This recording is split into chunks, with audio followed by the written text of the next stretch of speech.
మా latest videos కోసం మా ఈ తెలుగు న్యూస్ ఛానల్ సబ్స్క్రైబ్ చేసి గంట సింబల్ యాక్టివేట్ చేసుకోండి. రేపు ఆఖరి మార్గశిర గురువారం, పైగా సఫల ఏకాదశి. మార్గశిర గురువారాలనే లక్ష్మీ వారాలు అని అంటారు. ఈ రోజంటే లక్ష్మీదేవికి ఎంతో ఇష్టం. అయితే లక్ష్మీదేవికి ఎంతో ఇష్టమైన ఈ మార్గశిర గురువారం రోజున ఇంట్లోని ఆడవారు గుర్తుపెట్టుకొని ఈ కూరను వండినా తిన్నా లక్ష్మీదేవి అనుగ్రహం కలుగుతుంది. వద్దన్నా లక్ష్మీదేవి మీ ఇంటికి వచ్చి మీ ఇంట్లో తిష్ట వేసుకొని కూర్చుంటుంది. ఈరోజు ఈ కూర తింటే కష్టాలు పోతాయి, కోటి జన్మల పుణ్యం వస్తుంది, వద్దన్నా ధనం వస్తుంది. ఈరోజు ఎవరైతే ఈ ఆహార నియమాలు పాటిస్తారో వారికి ధన సమస్యలనేవి రావు. లక్ష్మీదేవి అనుగ్రహంతో కుబేరులుగా మారే యోగాలు వస్తాయి. మార్గశిర గురువారం రోజు ఎవరైతే ఈ కూరను తింటారో వారి ఒంట్లోని దరిద్రం మొత్తం కూడా పోతుంది, సకల శుభాలు కలుగుతాయి. మరి ఇంతకీ మార్గశిర గురువారం రోజు ఏ కూరను తింటే లక్ష్మీదేవి అనుగ్రహం కలుగుతుంది అనే విషయాన్ని ఇప్పుడు మనం ఈ వీడియోలో వివరంగా తెలుసుకుందాము. ఫ్రెండ్స్, ఫస్ట్ అయితే ఈ వీడియోకి ఒక లైక్ కొట్టండి, అలాగే మా ఛానల్ని కూడా సబ్స్క్రైబ్ చేసుకుని మాకు సపోర్ట్ చేయండి. సాధారణంగా శుక్రవారం రోజున లక్ష్మీ పూజలు చేయటం మనకు తెలిసిందే. అయితే మార్గశిర మాసంలో గురువారాలకు అత్యంత ప్రాధాన్యత ఉంటుంది. ఈ మాసంలో ప్రతి గురువారము లక్ష్మీ వ్రతం చేస్తే లక్ష్మీ కటాక్షం లభిస్తుందని పురాణాలు చెప్తూ ఉన్నాయి. మార్గశిర మాసం శ్రీ మహావిష్ణువుకు కూడా చాలా ఇష్టమైనటువంటి మాసం. మాసానాం మార్ష శీర్షోహం అంటే మాసాలలో మార్గశిర మాసం తానే అని స్వయముగా శ్రీకృష్ణ పరమాత్ముడు విభూతి యోగంలో చెప్పబడింది. కార్తీక మాసం నెల రోజుల పాటు భక్తిభావంతో మునిగి తేలే తెలుగు ప్రజలు మార్గశిర మాసంలో అంతకి మించి అన్నట్టుగా ఉంటారు. ముఖ్యంగా ఈ నెలలో లక్ష్మీదేవి పూజ చేస్తే అష్టైశ్వర్యాలు సిద్ధిస్తాయని భక్తుల విశ్వాసం. శ్రీ మహావిష్ణువుకు ప్రీతిపాత్రమైన ఈ మాసం మహాలక్ష్మికి కూడా మక్కువే. ఈ నెలలో ప్రతి గురువారము లక్ష్మీదేవిని ఎవరైతే ధ్యానిస్తూ ఉంటారో వారిపై లక్ష్మీ అనుగ్రహం ఉంటుంది. ఈ నెలలో అత్యంత ముఖ్యమైనవి మార్గశిర లక్ష్మీ వారాలు. తెలుగు ఆడపడుచులు మార్గశిర మాసంలో వచ్చే ప్రతి గురువారము లక్ష్మీ పూజ చేస్తారు. మార్గశిర మాసంలో వచ్చే గురువారం నాడు చేసే పూజను మార్గశిర లక్ష్మీవార వ్రతము అంటారు. సంవత్సరానికి ఒక్కసారి వచ్చే మార్గశిర మాసంలో ఈ పూజను చేస్తారు. ఈ వ్రతము లక్ష్మీదేవికి చాలా ప్రీతికరమైనది అని పరాశర మహర్షి నారదుడికి తెలిపారు. మార్గశిర నెలలో లక్ష్మీ పూజ చేసుకుని మార్గశిర లక్ష్మీవార వ్రతమును ఆచరించుట వల్ల రుణ సమస్యలు తొలగి శ్రేయస్సు, సంపద మరియు ఆరోగ్యం కలుగునని విశ్వాసం. మార్గశిర లక్ష్మీవార వ్రత పూజా విధానం దీపావళి లక్ష్మీ పూజ మరియు వరలక్ష్మీ పూజ వలె ఉన్నప్పటికీ అమ్మవారికి సమర్పించే నైవేద్యం వైవిధ్యమైనది. ఈ పూజ ఎలా చేయాలి అంటే మార్గశిర గురువారాలలో ఉదయమునే నిద్రలేచి ఇల్లు శుభ్రం చేసి శుచిగా స్నానం చేయవలెను. ప్రత్యేకించి పూజ ముగిసే వరకు తలకు నూనె రాసుకొనుట, దువ్వుకొనుట చేయరాదు. చక్కగా అలంకరించబడిన లక్ష్మీ అమ్మవారి యొక్క చిత్రపటమును లేదా చిన్న విగ్రహమును పూజకు సిద్ధం చేసుకోవలెను. మొట్టమొదట గణపతికి ప్రథమ పూజ చేయవలెను. గణపతి పూజ అనంతరం లక్ష్మీ అమ్మవారికి అందాంగ షోడశోపచార మరియు అష్టోత్తర పూజను చేయాలి. ప్రతి గురువారము ప్రత్యేక నైవేద్యం సమర్పించాలి. తర్వాత మార్గశిర లక్ష్మీ పూజ కథ చదువుకొని అక్షింతలను శిరస్సున ధరించాలి. లక్ష్మీ పూజ మార్గశిర నెలలో అన్ని గురువారాలు చేస్తారు. కేవలం 4 గురువారాలు మాత్రమే మార్గశిర మాసంలో ఉంటాయి. కానీ ఈ లక్ష్మీ పూజ పుష్యమాసంలో వచ్చే మొదటి గురువారం నాడు కూడా చేయాలి. అదే ఇక్కడ విశేషం. అంటే మార్గశిర మాసంలో వచ్చే అన్ని గురువారాలలో పూజ చేసుకొని పుష్యమాసంలో వచ్చే మొదటి గురువారం నాడు ఉద్యాపన చేసుకోవాలి. ఆ రోజు కూడా అమ్మవారి పూజ చేసుకొని కథ చదువుకొని అక్షింతలు తలపై వేసుకోవాలి. ఒక ముత్తైదువుని పిలిచి భోజనం పెట్టి 9 పూర్ణం బూరెలు పెట్టి దక్షిణ తాంబూలాలు ఇవ్వవలెను. శక్తి ఉన్నవారు చీర కూడా పెట్టవచ్చును, లేకపోతే జాకెట్ ముక్కతో సరిపెట్టవచ్చును. మార్గశిర లక్ష్మీవార వ్రతం సమయంలో అమ్మవారికి ఏ నైవేద్యాలు పెట్టాలి అనే విషయానికి వస్తే మొదటి గురువారము పులగం పెట్టాలి, 2వ గురువారము అట్లు పెట్టాలి, 3వ గురువారం అప్పాలు లేదా పరమాన్నము ఏదైనా సరే పెట్టవచ్చు, 4వ గురువారం చిత్రాన్నం లేదా గారెలు పెట్టాలి, 5వ గురువారం పూర్ణం బూరెలు పెట్టాలి. మార్గశిర గురువారం రోజు ఆడవారు ఎంత త్వరగా వీలైతే అంత త్వరగా నిద్రలేస్తే మంచిది. ఇక ఈరోజు ఉదయం సాయంత్రం స్నానం చేసే నీటిలో 5 తులసి ఆకులను కానీ లేదా 1 స్పూన్ అంత గలులుపును కానీ వేసుకొని స్నానం చేయాలి. అలా స్నానం చేసే సమయంలో గంగా గంగా గంగా అని 3 సార్లు అనుకుంటే చాలా మంచిది. ఈరోజు ఇలా స్నానం చేస్తే లక్ష్మీ అనుగ్రహం కలుగుతుంది. కోటి జన్మల పుణ్యం వస్తుంది. మీ ఒంటికి దివ్య శక్తులు వస్తాయి. మీ ఒంట్లోని నెగిటివ్ ఎనర్జీ అంతా కూడా పోతుంది. పాజిటివ్ ఎనర్జీ వస్తుంది. మీ శరీరానికి నూతన ఉత్తేజం కూడా వస్తుంది. అలాగే ఈ మార్గశిర లక్ష్మీవార పూజ లేదా వ్రతం చేసే మహిళలు పసుపు రంగులో ఉండే దుస్తులు లేదా చీర ధరించి అమ్మవారిని పూజించుకుంటే అష్టైశ్వర్యాలు సిద్ధిస్తాయి. సులభంగా అమ్మవారి అనుగ్రహం కలుగుతుంది. కనుక ఆడవారు ఈ విషయాన్ని గుర్తుపెట్టుకొని ఈరోజు పసుపు రంగులో ఉండే దుస్తులను మాత్రమే ధరించండి. ఇక ఈ మార్గశిర గురువారం రోజున ఇంట్లోని ఆడవారు గుర్తుపెట్టుకొని పాలు పోసి వండే కూరలను కానీ నువ్వుల పొడి వేసి వండే కూరలను కానీ వండితే చాలా మంచిది. లక్ష్మీదేవి అనుగ్రహం కలుగుతుంది. పాలు పోసి వండే కూరలంటే పొట్లకాయ, వంకాయ, బీరకాయ లాంటి కూరలు తినాలి. అలాగే కొన్ని రకాల కూరలలో నువ్వుల పొడి కలిపి వండుతూ ఉంటారు. అంటే గుత్తి వంకాయ, బీరకాయ, ములక్కాడ లాంటి కూరలలో నువ్వుల పొడి వేసి వండుతూ ఉంటారు. ఈ గురువారం రోజు ప్రత్యేకంగా ఇలా పాలు పోసి వండే కూరలను నువ్వుల పొడి కలిపి వండే కూరలను తింటే కోటి జన్మల పుణ్యం వస్తుంది. కనుక ఈరోజు అందరూ కూడా ఈ కూరలను వండి తినండి. అలా తినటం వలన లక్ష్మీదేవి అనుగ్రహం కలుగుతుంది. దరిద్రాలు దోషాలు పోతాయి. అదృష్టం మిమ్మల్ని వరిస్తుంది. ఐశ్వర్య యోగం కలుగుతుంది. వద్దన్న ధనం వస్తుంది. సకల సంపదలు వస్తాయి. ఈరోజు ఈ కూరలు తింటే ఒంట్లోని దరిద్రమంతా కూడా పోతుంది. అష్ట ఐశ్వర్యాలు సిద్ధిస్తాయి. వద్దన్న ధనం వస్తుంది. కాబట్టి ఈ మార్గశిర గురువారం రోజు మీరు కూడా ఈ కూరలను తినండి. ఇక ఈరోజు పొరపాటున కూడా ఆనపకాయను మరియు నీచు కూరలను తినకూడదు. చాలామందికి ఈరోజు నాన్ వెజ్ తినకూడదనే విషయం తెలుసు, కానీ ఆనపకాయ తినకూడదనే విషయం తెలియదు. కానీ శాస్త్రాలలో కూడా ఈరోజు ఆనపకాయ తినకూడదని చెప్పారు. ఆనపకాయతో పాటుగా నాన్ వెజ్ కూడా తినకూడదు. అంటే చికెన్, మటన్, చేపలు, రొయ్యలు, గుడ్లు ఇలాంటివేమీ కూడా తినకూడదు. కాదని తింటే లక్ష్మీదేవి ఆగ్రహానికి గురి అవుతారు. ఐశ్వర్యం హరించుకుపోతుంది. ఆర్థిక సమస్యలు ఎదురవుతాయి. హల్వా రూపంలో కావచ్చు, పకోడీల రూపంలో కావచ్చు, కూర రూపంలో కావచ్చు, ఫ్రైల రూపంలో కావచ్చు, పచ్చళ్ళ రూపంలో కావచ్చు, ఇలా ఏ రూపంలోనూ కూడా ఆనపకాయ నాన్ వెజ్ ఈరోజు తినరాదు. నూడిల్స్, మంచూరియా, బర్గరు, ఫ్రైడ్ రైస్లు ఇలా ఏ రూపంలోనూ కూడా వీటిని తినకూడదు. కాదని తింటే మాత్రం దరిద్రం పడుతుంది. అప్పుల పాలైపోతారు. కనీసం గుడ్డును కూడా ఈరోజు తినకూడదు. కాబట్టి ఈ మార్గశిర గురువారం రోజు అందరూ కూడా ఈ ఆహార నియమాలను పాటించి లక్ష్మీదేవి అనుగ్రహానికి పాత్రులవ్వండి. మార్గశిర మాసంలో వచ్చే బహుళ ఏకాదశినే సఫల ఏకాదశి అని అంటారు. ఈ రోజున నిష్ఠతో ఉపవసించి జాగరణ చేసి శ్రీ విష్ణుమూర్తిని పూజించడం ద్వారా పాపాలు నశించిపోతాయి. ముక్తి లభిస్తుంది. ఈరోజు శ్రీ మహావిష్ణువును ఉసిరితోనూ దానిమ్మ పండ్లతోనూ పూజించే వారికి సకల సంపదలు చేకూరతాయని విశ్వాసం. సఫల ఏకాదశి రోజున జాగరణ చేసి ఆలయాలలో దీపాలను వెలిగిస్తే 5000 సంవత్సరాలు తపస్సు చేసిన ఫలితం దక్కుతుంది. దీనికి సమానమైన యజ్ఞం కానీ తీర్థం కానీ లేదని పురాణాలలో చెప్పబడింది. సఫల ఏకాదశి మహత్యాన్ని శ్రీకృష్ణుడు ధర్మరాజుకు వివరించాడు. ఒకసారి ధర్మరాజు కృష్ణుణ్ణి, ఓ కృష్ణ, మార్గశిర మాస కృష్ణ పక్షంలో వచ్చే ఏకాదశి పేరేమిటి?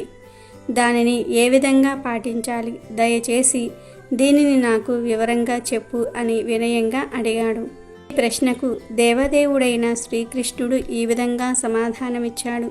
ధర్మరాజా, సర్పములలో శ్రేష్ఠుడు ఉత్తముడైనట్లు, పక్షులలో గరుడు శ్రేష్ఠుడు అయినట్లు, యజ్ఞములలో అశ్వమేధ యజ్ఞం శ్రేష్టమైనట్లు, నదులలో గంగానది ఉత్తమమైనట్లు, నరులలో బ్రాహ్మణుడు శ్రేష్టమైనట్లు, వ్రతములలోకెల్లా ఏకాదశి వ్రతము సర్వోష్టమైనది. రాజోత్తమ, ఏకాదశి వ్రత పాలనం చేసేవాడు నాకు ఎంతో ప్రియమైనవాడు అవుతాడు. 5000 సంవత్సరముల తపస్సు వలన కలిగే పుణ్యరాశి కేవలం ఈ ఏకాదశి వ్రతపాలన వలన సిద్ధిస్తుంది. ఈ ఏకాదశి మహత్యాన్ని తెలిపే కథ ఒకటి ఉంది. నీకు ఆ కథ చెప్తాను, శ్రద్ధగా విను అని శ్రీకృష్ణుడు ధర్మరాజుతో ఎలా చెప్పసాగాడు. పూర్వం మహిష్మంతుడనే ఒక సుప్రసిద్ధుడైన రాజు చంపావతి పురాన్ని పాలించేవాడు. ఆ రాజుకు 4 పుత్రులు. వారిలో జ్యేష్ఠుడైన లంపకుడు పరమ పాపి. బ్రాహ్మణులను, వైష్ణవులను, దేవతలను సదా నిందించే స్వభావం కలిగిన లంపకుడు జూదం, వ్యభిచారం పట్ల ఆసక్తుడై ఉండేవాడు. అందువలన రాజు అతనిని దేశ బహిష్కరణ చేశాడు. అప్పుడు లంపకుడు అడవిలో నివసిస్తూ రాత్రివేళల్లో తన తండ్రి రాజ్యంలోని ప్రజల ధనమును కొల్లగొట్టేవాడు. ఆ విధంగా అతడు ధనమును కొల్లగొట్టినా కూడా రాజకుమారుడని భావించి జనులు అతనిని విడిచిపెట్టేవారు. ఏమీ దొరకక లంపకుడు మంచి మాంసం తింటూ జీవనాన్ని గడపసాగాడు. అతడి ఉండే అడవిలో ఒక అశ్వత్థ వృక్షం ఉన్నది. అది దేవతల వలె పూజనీయమైనది. లంపకుడు ఆ చెట్టు క్రింద కొంతకాలం జీవించాడు. అతడు ఆ విధంగా జీవించే సమయంలో కాకతాళీయంగా మార్గశిర కృష్ణపక్ష ఏకాదశి వచ్చింది. అలసట, దుర్బలత కారణంగా లంపకుడు ఏకాదశికి ముందు రోజు స్పృహ తప్పినవాడై ఏకాదశి రోజు మధ్యాహ్నం వేళకు తిరిగి స్పృహను పొందాడు. ఆకలి పీడితుడై అతడు ఎంతగా బలహీనపడ్డాడంటే ఆ రోజు అతడు జంతువులను చంపే అవకాశమే కలుగలేదు. ఇంతలో సూర్యాస్తమయం అయ్యింది. ఆకలితో ఆ రాత్రంతా లంపకుడికి నిద్ర పట్టలేదు. దాంతో తెలియకుండానే ఆ రాత్రి అతడు జాగరణ చేశాడు. ఆ రోజంతా ఏమీ తినకపోవటం వలన ఉపవాసం చేసినట్టు అయ్యింది. రాత్రంతా మేలుకుడి ఉండటం వలన జాగరణ చేసిన ఫలం వచ్చింది. ఉపవాసము, జాగరణ ఫలంగా అతడు సఫల ఏకాదశి వ్రతపాలనం చేసినట్లు అయ్యింది. సాధకుడు చేసే వ్రతపాలనను విష్ణుమూర్తి చక్కగా స్వీకరిస్తాడు. ఈ ఏకాదశి వ్రతపాలన ఫలంగా లంపకునికి ఐశ్వర్యయుతమైన రాజ్యం సంప్రాప్తిస్తుంది. మర్నాడు పొద్దున ఒక దివ్యమైన అశ్వం అతని ముందు వచ్చి నిలబడింది. ఆ సమయంలో ఒక అశరీరవాణి లంపకుడితో, కుమార, శ్రీ మహావిష్ణువు కృప వలన, సఫల ఏకాదశి ప్రభావం వలన నీకిప్పుడు రాజ్యం లభిస్తుంది. నీవు దానిని ఎటువంటి కష్టాలు లేకుండా పాలించగలుగుతావు. కాబట్టి నీవు నీ తండ్రి చెంతకు వెళ్ళి రాజ్యాన్ని అనుభవించు అని పలికింది. ఆ ఆదేశం ప్రకారం లంపకుడు తండ్రి చెందకు వెళ్ళి జరిగిందంతా కూడా చెప్పి తను మారిపోయానని చెప్పి రాజ్యాన్ని పొందాడు. తదనంతరం అతడు ఉత్తమమైన భార్యను పొంది పుత్రవంతుడయ్యాడు. ఆ తర్వాత అతడు ఆనందంగా రాజ్యపాలనం చేశాడు. కాబట్టి ధర్మరాజ, సఫల ఏకాదశి పాటించటం ద్వారా మనిషి ప్రస్తుత జన్మలో యశస్సును బడసి తదుపరి జన్మలో ముక్తిని పొందుతాడు. ఈ ఏకాదశి చేసేవారు ధన్యులు. ఈ ఏకాదశి పాటించటం వలన అశ్వమేధ యజ్ఞఫలం లభిస్తుంది అని శ్రీకృష్ణుడు ధర్మరాజుకు సఫల ఏకాదశి మహత్యాన్ని వివరించాడు. సఫల ఏకాదశి అంటే శ్రీ మహావిష్ణువుకు చాలా ఇష్టం. ఇలాంటి పవిత్రమైన రోజున గోవులకు ఈ ఒక్కటి తినిపిస్తే చాలు అష్టదరిద్రాలన్నీ కూడా పోయి అపర కుబేరులవుతారు. ఇలాంటి పవిత్రమైన రోజున గోవు దగ్గరకు వెళ్ళి చక్కగా పసుపు రాసి కుంకుమతో బొట్లు పెట్టి పూజ చేయాలి. ఇలా చేసిన తరువాత ఆ గోవు చుట్టూ 3 ప్రదక్షిణలు చేయాలి. ఆ తర్వాత గోవుకు తోటకూర బెల్లం కలిపి తినిపించాలి, లేదా మినపపిండి బెల్లం కలిపి తినిపించాలి. ఇలా గోవుకి తినిపిస్తే ఇంట్లో మీ వంటిలో ఉన్న దరిద్రం మొత్తం కూడా పోతుంది. అష్టైశ్వర్యాలు కలుగుతాయి. నరఘోష పోతుంది. అఖండ ఐశ్వర్య ప్రాప్తి కలుగుతుంది. కుటుంబంలో కలతలు మొత్తం కూడా పోయి సకల శుభాలు కలుగుతాయి. పురాణాలలో గోవులకు ప్రత్యేకమైన స్థానం ఉంది. గోవు సాక్షాత్తు లక్ష్మీదేవి స్వరూపం. గోవులకు పండగలప్పుడు, గృహ ప్రవేశాలు చేసినప్పుడు వాటిని ప్రత్యేకంగా పూజ చేస్తారు. గృహ ప్రవేశాలు చేసినప్పుడు గోవును ఇంటిలో అన్ని గదులు తిప్పుతూ ఉంటారు. ఒకవేళ ఆ గోవు ఇంట్లో తిరుగుతున్నప్పుడు ఇంట్లో పేడ వేస్తే ఆ ఇల్లు పరమ పావనం అయినట్లే అని శాస్త్రాలు చెప్తూ ఉన్నాయి. గోవు నుంచి వచ్చే ప్రతి ఒక్కటి మానవాళికి ఉపయోగకరంగానే ఉంటుంది. పూర్వకాలంలో గోవులను వ్యవసాయం చేయడానికి వాడుకునేవారు. అంతేకాదు వాటి నుండి వచ్చే పాలు, మూత్రము, పేడ ప్రతి ఒక్కదాన్ని ఉపయోగించుకునేవారు. ఇంటి ముందు పేడ కల్లాపు కొట్టుకునేవారు. ఇంకా ఆవు పేడతో పిడకలను చేసి వాటిని ఎండబెట్టి కాల్చుకునేవారు. అంటే వాటితో ఇంట్లో ధూపం వేసుకునేవారు, వంట చేసుకోవడానికి ఉపయోగించుకునేవారు. ఆ పొగకు క్రిమికీటకాలు, దోమలు నశించిపోయేవి.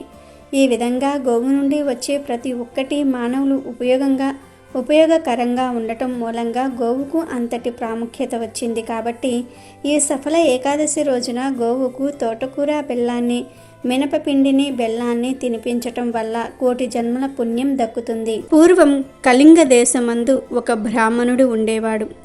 అతనికి సుశీల అను ఒక కుమార్తె ఉండేది. ఆమెకు చిన్నతనంలోనే తల్లి చనిపోయినందున తన తండ్రి రెండవ వివాహం చేసుకున్నాడు. తన పినతల్లి పిల్లలను ఎత్తుకోమని చెప్పుచు కొంచెం బెల్లం ముక్క ఇచ్చేది సుశీలకు.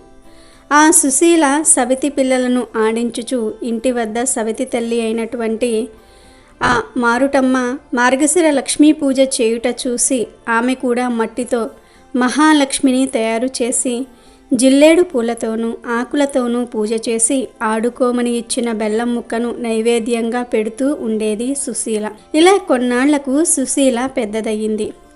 సుశీలకు వివాహమయ్యింది. అత్తగారింటికి పోవుచు తాను తయారు చేసుకున్న లక్ష్మీదేవి మట్టి బొమ్మను కూడా తీసుకుని వెళ్ళిపోయింది సుశీల. దానితో లక్ష్మి కూడా సుశీలతోనే వెళ్ళిపోయింది. ఇలా వెళ్ళిన వెంటనే కన్నవారు నిరుపేదలు అయిపోయారు. సుశీల ఇంట మాత్రం మహదైశ్వర్యం అనుభవిస్తూ ఉన్నారు.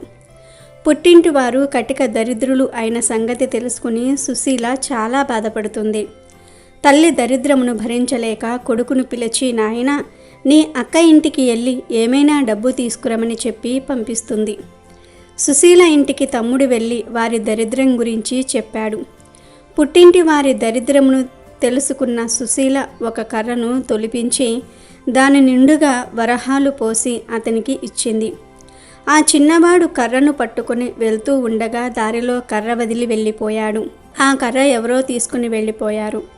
ఇంటికి వెళ్ళిన కొడుకును తల్లి, ఏమీ తెచ్చావు నాయనా అని అడుగగా ఏమీ తేలేదు అని చెప్పాను. మన దరిద్రం ఇంతే అని అనుకున్నారు. కొంతకాలం తరువాత సుశీల తమ్ముని పరిస్థితిని అడిగి తెలుసుకున్నది. వారి దరిద్రంలో ఎటువంటి మార్పు రాలేదని తెలిసి ఒక చెప్పులు జత తెప్పించి వాటిల్లో వరహాలు పోసి కుట్టించి వాటికి గుడ్డ చుట్టి తమ్మునికి ఇచ్చి అది తీసుకుని వెళ్ళి తండ్రికి ఇమ్మని చెప్పింది. సరే అని ఆ పిల్లవాడు చెప్పులను మూటలో కట్టి తీసుకుని వెళ్తూ ఉన్నాడు. మార్గ మధ్యలో దాహం వేసి ఒక చెరువు గట్టున మూటను పెట్టి నీరు త్రాగి వచ్చేసరికి వాటిని ఎవరో తీసుకుని పోయారు. జరిగిన విషయం తల్లికి చెప్పాడు పిల్లవాడు. తల్లి జరిగినది తెలుసుకుని దరిద్రం మనకు ఇలా ఎందుకు ప్రాప్తి చెందుతుందో అని బాధపడెను. మళ్ళీ కొన్నాళ్లకు కొడుకును పంపుతూ ఈసారి అయినా సరే అక్క ఇచ్చినవి జాగ్రత్తగా తీసుకురమని చెప్పాను.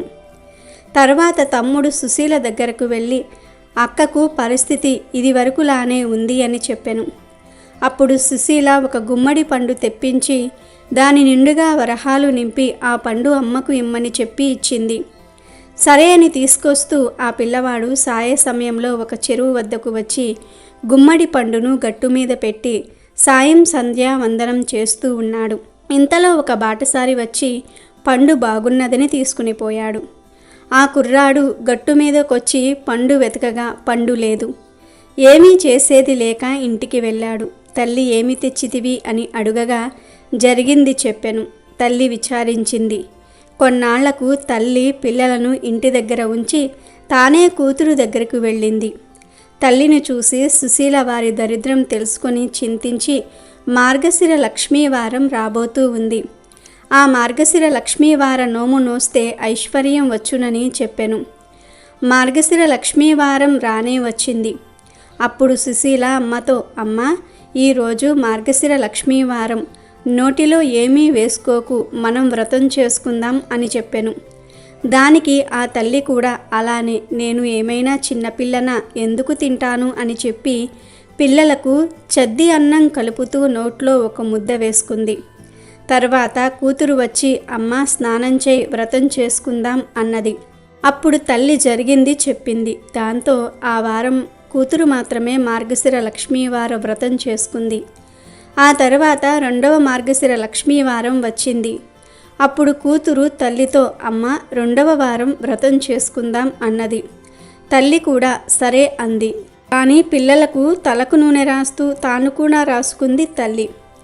మార్గశిర లక్ష్మీవార వ్రతం చేసేవారు తలకు నూనె రాసుకోకూడదు అనేది నియమం. దానితో తల్లికి ఆ వారం కూడా వ్రతం వీలు కాలేదు. మరుసటి వారం అనగా తర్వాతి మార్గశిర లక్ష్మీవారం రోజు సుశీల అమ్మతో, అమ్మ ఈ వారమైనా సరే జాగ్రత్తగా ఉండమని చెప్పింది. సరే అంది తల్లి. కానీ పిల్లలకు తల దువ్వుతూ తాను దువ్వుకుంది. మార్గశిర లక్ష్మీవార వ్రతం చేసేవారు తల దువ్వుకోకూడదు అనేది నియమం. కాబట్టి ఆ వారం కూడా తల్లికి వ్రతం చేయటం కుదరలేదు. కూతురు మాత్రమే చేసుకుంది.